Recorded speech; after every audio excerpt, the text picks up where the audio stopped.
Okay, we are back.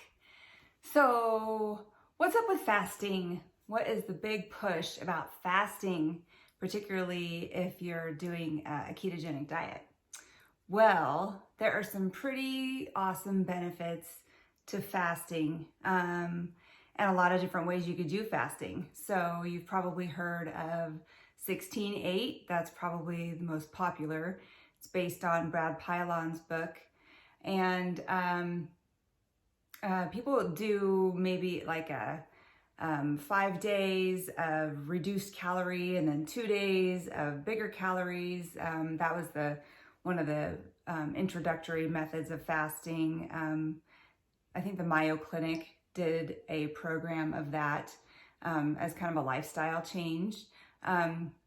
People do 24-hour fast, 48-hour fast, 72-hour fast, but do you really need to fast? So first of all, the benefits of fasting are cellular repair, increased growth hormone, which is great for muscle tissue and brain tissue and generation of cells, etc.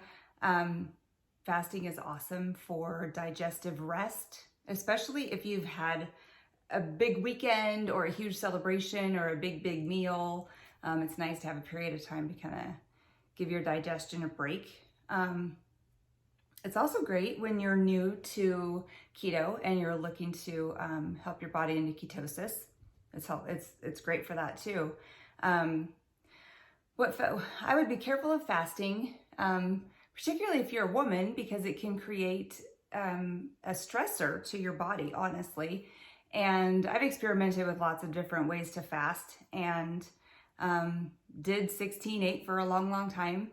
And after doing a bunch of reading, figured out that really like 14-10 is kind of a little more appropriate for women, just because fortunately or unfortunately, our bodies are super sensitive and it kind of throws things off. Sometimes hormonally, I'm speaking of, and sometimes you get diminishing returns. You might be doing a daily fast until 12, 1 o'clock in the afternoon, and pretty soon you're not feeling awesome, you're not feeling sharp, you're not losing any more fat, and it seems like things are sort of stalled out.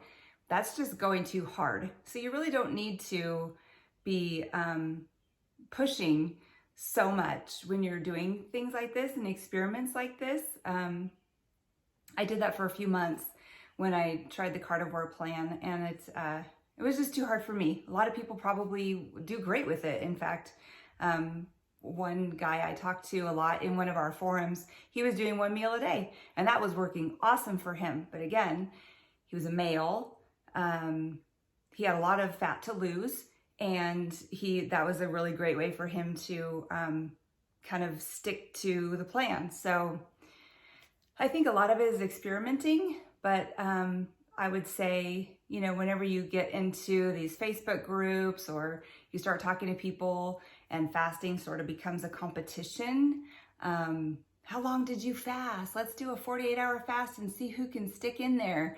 It kind of loses the meaning of what it's for and the health benefits. So really, I would just play with it. And still to this day, I probably, just by habit now, probably my eating window is like a 14-10, just because that's sort of the eating pattern that I've established. And even then, it's not really a true fast, because sometimes I'm putting oil in my coffee, or sometimes I, put a little bit of almond creamer in my coffee in the morning. So that's not even a true fast. So I think just play around with it. So, it is a benefit to be able to control that caloric window, though, particularly when you know what your calories are for the day and you want to have them all spaced out the way you want them. Fasting can be awesome. But again, it's just something to play with. So if you have some ideas of what you'd like to see in another video, you can reach me at contact@kristapovek.com, or if you want to check out my new website, it's brand new, so I think there's 2 blog entries in there, but it might be worth looking at. And keep visiting back, kristapovek.com. If you like my channel, subscribe and leave me a comment and give me some suggestions of some videos you'd like to see. Thanks so much. Talk to you soon.